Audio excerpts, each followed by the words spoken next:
much for being back. If you just joined us, still Enterprise the morning, reaching you from Enterprise Television. Let's get to our conversation for today. Suspected Boko Haram / ISWAP terrorists on Sunday abducted Professor Abubakar Eljuma of the Nigerian Army University Biu, NAUB, along with several other passengers along the Damaturu-Biu road near Kamuya village in Borno State. Professor Eljuma, the Dean of the Faculty of Engineering and a contender for the university's Vice Chancellorship, was among the male passengers taken, while the female passengers were freed. The attack occurred near Buratai, a known hotspot for insurgent activities where abductions and bombing have been frequent for over a decade. A security source called for prayers for the victims' safe return, especially in the holy month of Ramadan. Meanwhile, the university's management is holding an emergency meeting regarding the abduction. Now let's get talking. I still have with me Innocent Adeluwa. Innocent, thank you so very much for being here. It's my pleasure to be here. All right, so let's of course do this. It's not new actually. When we come talk about abduction in Nigeria, either for ransom or to pass a message by insurgents, especially in the northern part of Nigeria. This is not new. We've seen the same insurgents attack military barracks, you know, the epicenter, the hub of military everything. The Nigerian Defense Academy. Exactly. You know, we see them routinely attack such bases and nothing, of course, happens at the end of the day. But most interestingly, the fact that this attack happened in Buratai's time in office is actually a very disturbing, people would say. But let's take a look at this particular matter. Do you think this is more like the opposition, his opponents coming for him, knowing that he is interested in vying for the vice chancellorship? Well, interesting times we're in, Henry. But the professor we hear was among 30 candidates who had applied for the position of vice chancellor at the university. But it was said that there has been a lot of resurgence terrorist activities in that region recently. In January, about 6 soldiers were killed when suspected Boko Haram militants ambushed troops in Damboa, local government of Borno. Still in January, 20 fishermen were massacred at Gadangeri community of Domba village. That's in Kukawa local government, the local government that borders on Lake Chad. Dozens others were kidnapped.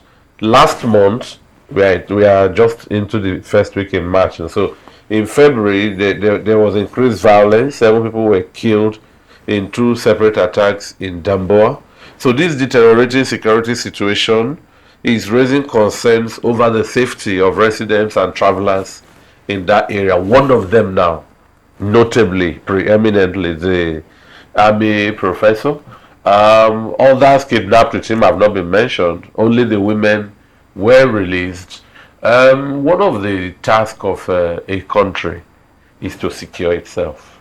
So this is a pointer to how secured we are in Nigeria and how sustained insurgency has been in Nigeria by whatever name, whether ISWAP or Boko Haram. If you trace it, it's possibly over 10 years now, sustained from the ebbing days of the last days of the government of President Goodluck Jonathan up till the moment, you know, where a military retired became head of a democratically elected president, like in the person of General Buhari, whose credential for quelling insurgency was high in his days, but I mean, rather it soared you know.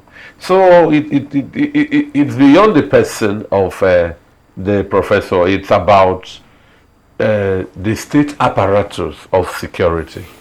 Because if we cannot secure ourselves, I wonder how part of the aspirations of Nigeria is to be a member of the United Nations Security Council.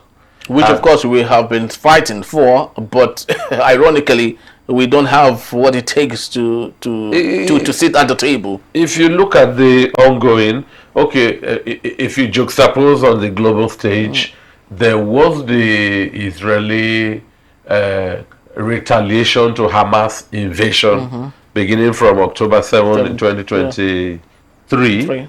And from Africa here, where Nigeria hopes to be one of the top contender for the job, we've seen how actively involved Egypt is, possibly by geographical contiguity, as a neighbor across the Sinai Peninsula.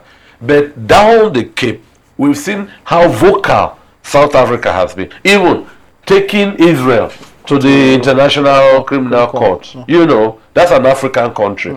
We've seen positions of Niger, Mali, Burkina Faso towards or against imperialism. You know, so, and in all of this, these are global happenings, a place where your voice will count to be admitted or considered for that United Nations security seat. Nigeria has been loudly silent. You cannot tell what position we are in. Vocally, notably, visibly, like the instances I have given you. So, and then on top of this, we are internally insecure. If you go further from this kidnapping, you will see that without being at war, Nigeria boasts a large number of its own citizens internally displaced in IDP camps, more than some African countries at war. So our security question is high. So do you think that our military still have got this dexterity like it was during the ECOMOG era? Well, the Nigeria was a front country in global peacekeeping. Even predating when you and I were born, they've been involved in the Congo, in Burma, you know, the Bangladeshi area. Even in the First and the Second World War, at some point, Nigeria, enlisted its people. And on the continent, I mentioned here one time, as the head of the Organization of African Unity, OAU, the then president of head of state, General Yakubu Gowon, had the propensity to order a country like Morocco to withdraw any overlordship over its neighbor, the Sahrawi Arab Republic. And in annoyance, Morocco couldn't attend the OAU meeting because alphabetically that country head will sit next to Nigeria. And they, at the time, saw Nigeria as an enemy. I mean, people interfering in their regional politics. I don't know if we have that posture today, you know. And once upon a time, President Olusegun Obasanjo could go to, I don't know if it's Guinea or the Gambia, and take out a head of state who emerged via the route of coup d'etat and reinstate the democratically elected president. Not talking about what Nigeria did in Liberia, Sierra Leone, possibly, I don't know, there were pockets of a crisis also in Cote d'Ivoire, but the Liberia, Sierra Leone stands out. And so, as this charity begins abroad, we could quell insurgency in other countries, and here, you hear the complexion of the insecurity, and you marvel. You hear, oh, this one fetches money, oh, this one's, and you see over the news, trucks, supposedly to carry fuel or building or manufacturing product, carrying weapons to insurgents. And you don't hear of arrest, you know, so you don't, even in talking now to analyze, you don't know what direction or what to say.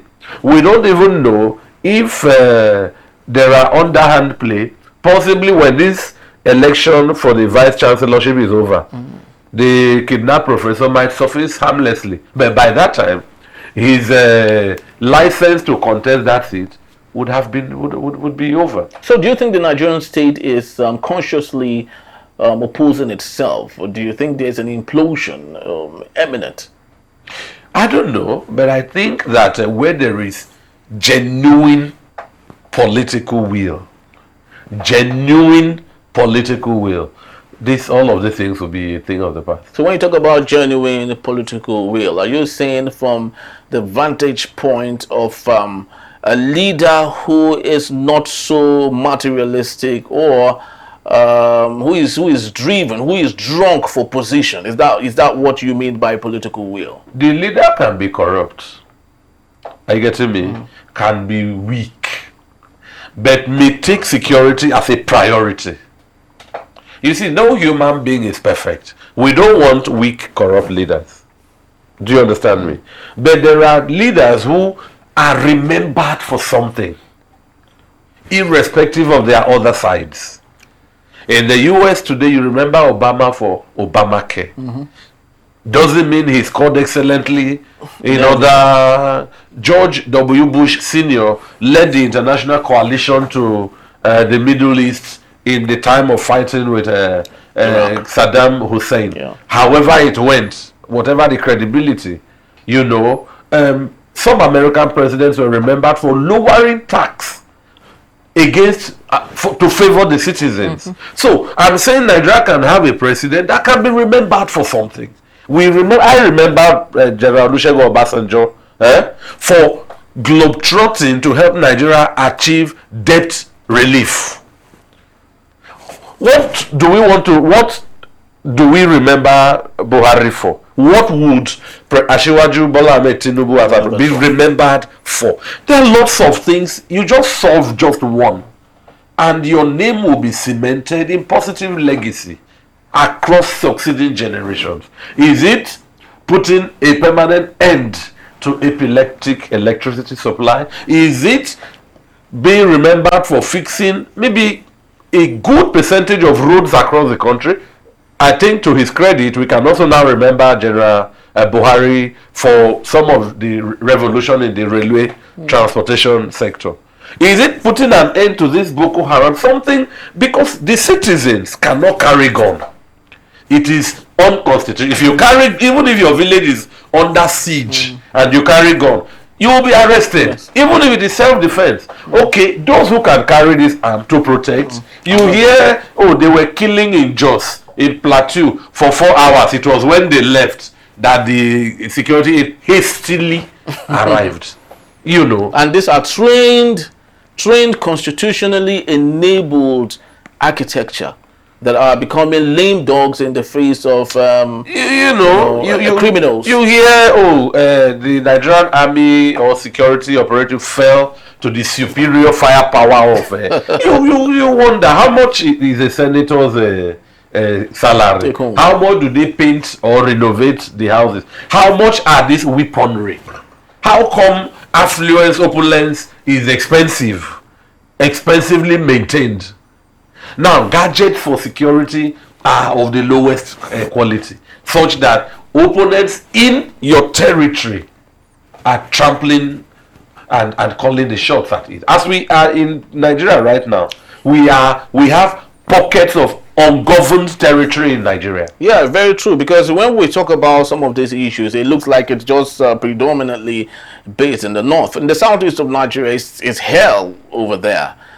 So much that the Igbo man, who is traditionally known for every year or at the end of the year, making it home, lots of them don't even make it home any longer. In fact, it has become so worst that people who want to give out their daughters for marriage, traditionally would love to go to their village, because, in the Igbo set, when you want to give out your daughter for marriage, you're not just the person, even if you are the father, you're not the one, the community you come from are the ones sending her off. And therefore, it mandates you go back to the village and make that happen. Now, it's no longer the same. People do it in cities outside of their jurisdiction. So the insurgency you see happening in the north is not just meant for the north, it's all over the place. Well, I am not Igbo.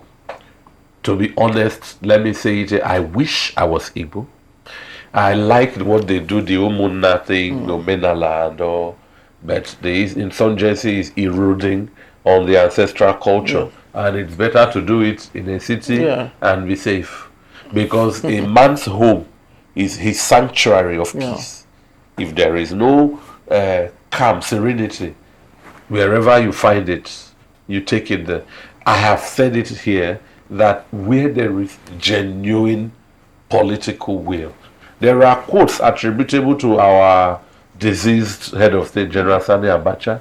He says any insurgency in a country that lasts beyond 3 days, the government in power knows about it. So do you think the government in power from Muhammad Buhari up until now with Bola Ahmed Tinubu, do you think they are very complicit to what is going on here?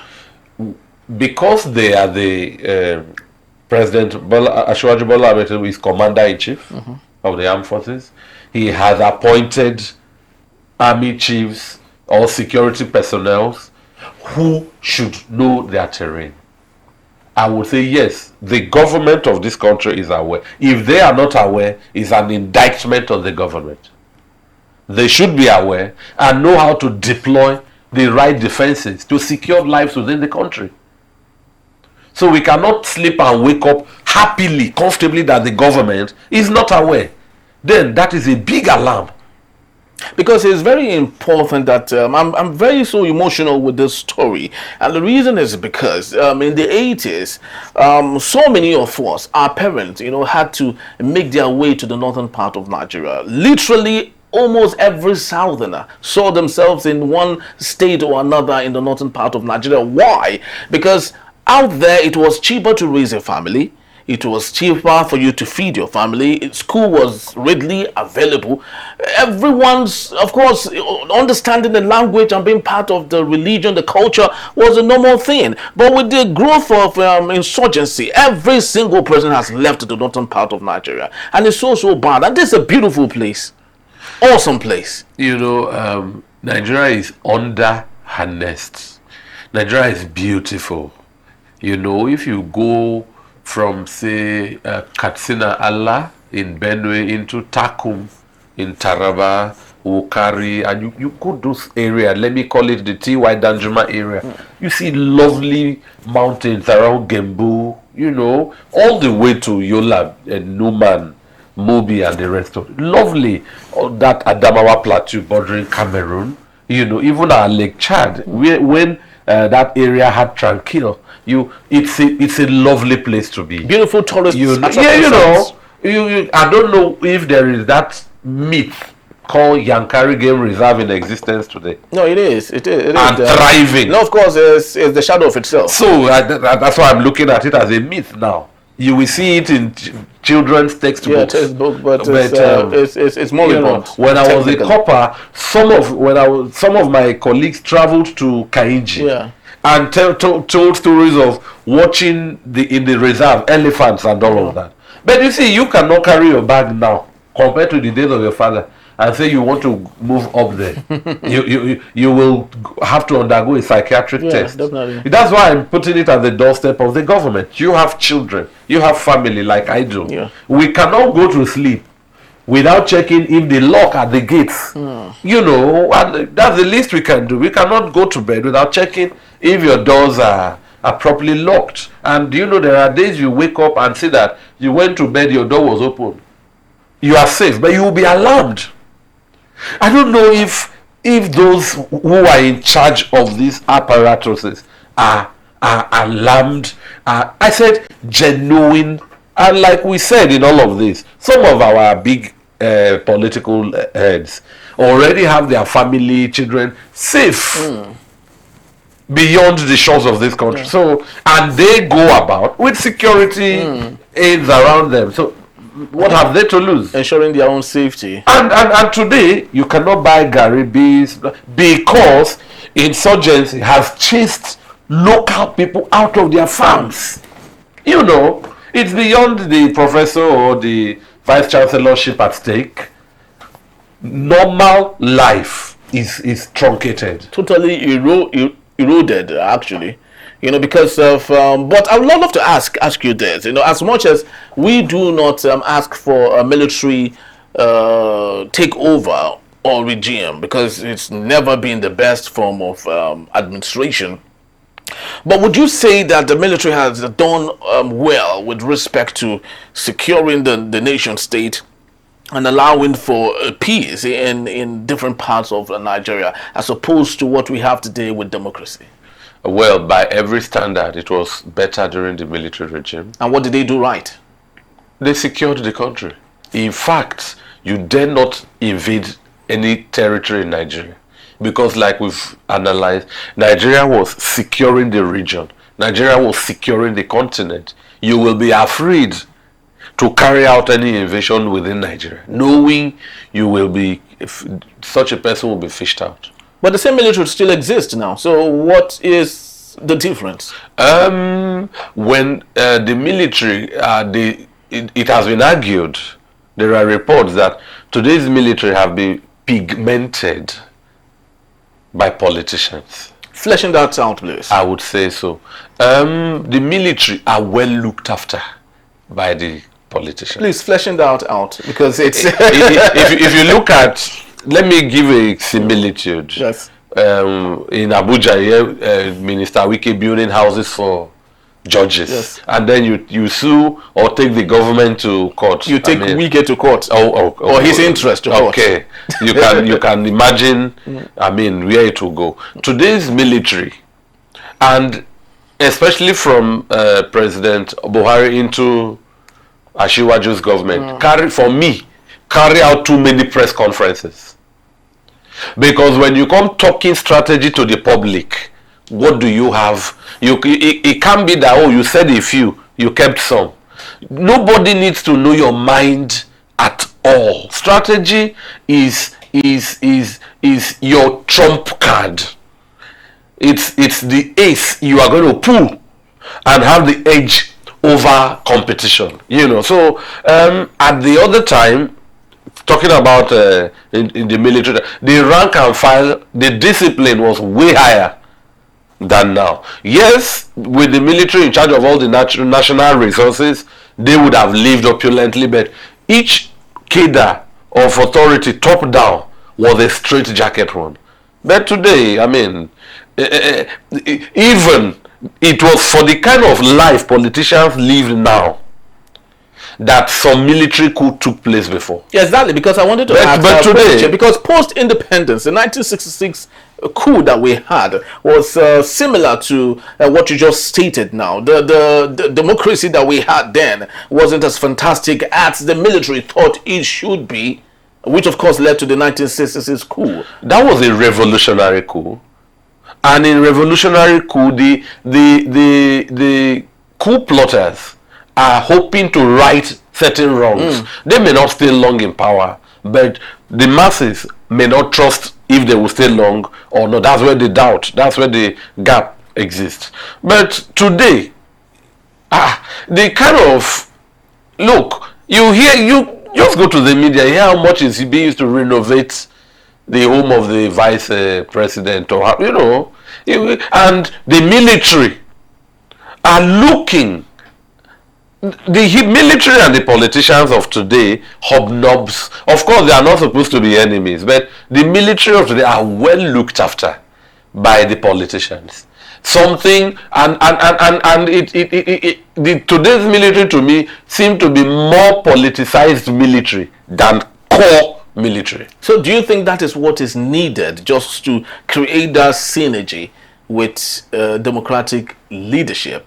Such debased type of military, is that what democracy needs to work in simpatico? I'll give you to avert whatever sort of coup that might happen. If you go to Ojota, where they say that Freedom Square, it is a legally sanctioned claim of individuals is what is defined as fundamental human right. It is enshrined in the Constitution of the United Nations and in every country signatory to that convention or of the United Nations. But if you hear that Nigerians want to protest something, Nigerians without weapons, it is this military that the government will send to go and deprive Nigerians of their rights, and the military will obey. You know, it is the same military as we speak. The police is a security outfit that was sent to divest all of Lagos Assembly of its military coverage, and then you provide for only Right Honorable Mudashiru Obasa, and then later restore the others and say it was personnel audit. So the kind of orders the military take from the current government, I am very miffed. So we are not sitting here to say when an order is given, there should be dissent. You are getting me? But when you ask the credentials of a military government to a democratic one, vis-a-vis internal security, the democratic ones have failed. If anyone succeeded, anyone at all, I will give the credit to the administration of General Olusegun Obasanjo, who will not blink if anything happens. Yeah. We've seen he could be criticized. Yeah, we've seen him at Odi in Delta. We've seen him in Zakibiam in Benue. You know, and at the time, if you know that this is the outcome, look, that was a democracy at play. But of course, a man with a military background who knows it was to the credit of General Olusegun Obasanjo in 1970 that the Civil War ended. His platoon or battalion, I don't know what's the right one now, were among those whose ambushes ended the war. So that man in the civilian garb didn't want another war. And then today too, we hear different shades. That's why I said they are pigmented. You hear, oh, the politicians are using the military in social area for so. We don't know what is true or what is not. So I am praying. If you go to, I've watched a former House of Rep member, I keep forgetting his name, more than 2 times on TV saying he's from Plateau State, and that if anybody doubts him, they should go to Plateau State with the media, that over 60 communities have been run down by Boko Haram, and those who survived went back to their land. The invaders are building new communities, being guarded by Nigeria's military. He said that much on air. You can even Google it, you will see it there. So, whose military do we have today? Is it the military securing the masses for their basic safety, or serving the interests of oligarchic government? Because like we heard in our discourse from former Imo Governor Achike Udenwa, he has told us that any length is not enough. Any length they go to get their political results, and all of these are facilitated by the military being deployed.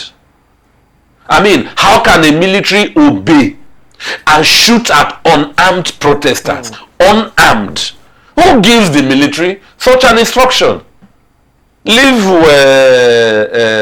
whatever NSAS. Yeah. We're talking about just Ojota here. Yes. And you would have seen such. So, is that how a military secures a country?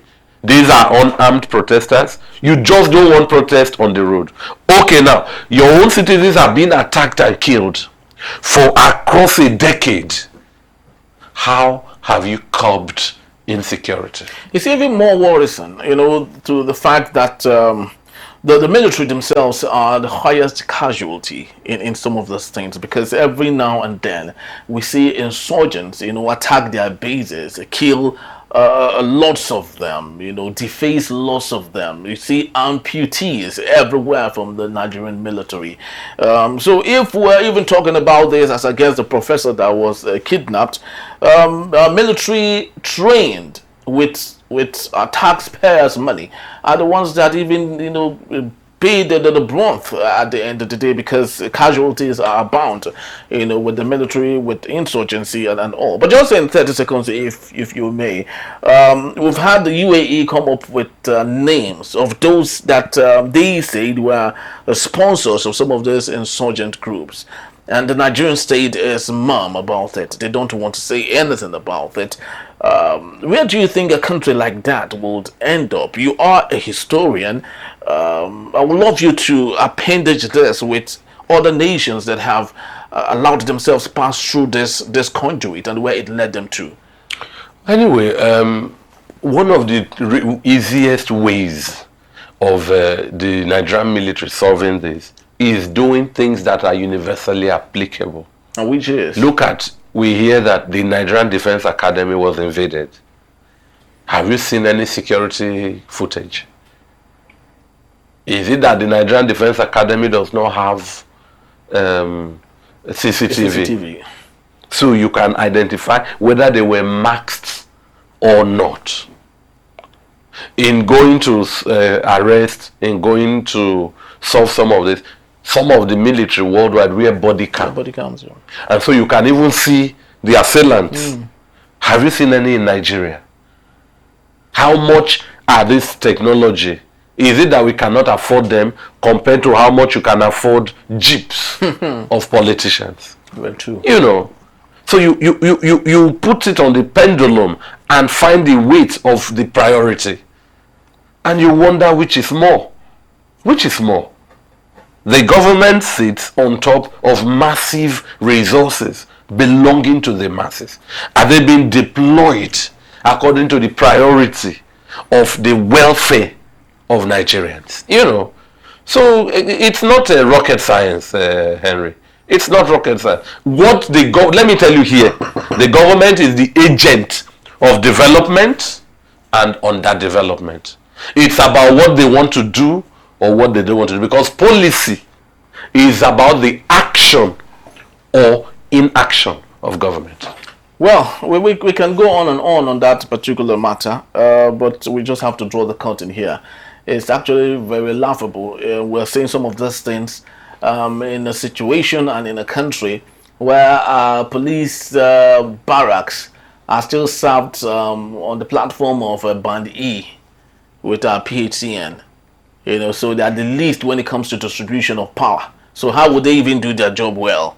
And just some of the headline from our front pages: the NAF office, the Air Force base in Shogunle, I guess, you know, have been there without light for close to 10 weeks or so. So it's deplorable, you know, that we want these people to do magic, but at the same time, the system is curated to make it even more difficult for them to put together their intelligence and save Nigeria and its citizenry.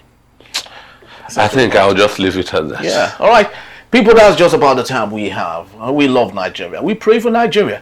And we sincerely hope that things will pick up. But that would only happen, just like Innocent did say, when we have leaders who are judicious about taking the right decision, who understand the importance of leadership, who would call themselves leaders and not just people who are just there to check the box and congratulate themselves. Self-gratification to the fact that, thanks be to God, they said we wouldn't make the seat of the president or whatever position, but today we have it, and that is what they are just there for. We sincerely hope that a time would come where we'll have leaders who would truly be judicious enough to solve the problems that are before us. That's our prayer as good patriotic Nigerians. Thank you so very much for your time. We truly do appreciate you, Innocent Ejuluba. Always a pleasure. All right, people, we just have to leave for now, and we'll love you to take up on us. You can always find us at enterprisetvnews.com. You may equally like, comment, and follow us on all our social media platforms at enterprisetv7. My name is Henry Igwebike. I'll see you tomorrow for yet another great time. Thank you for watching, and Toulouse. Bye-bye.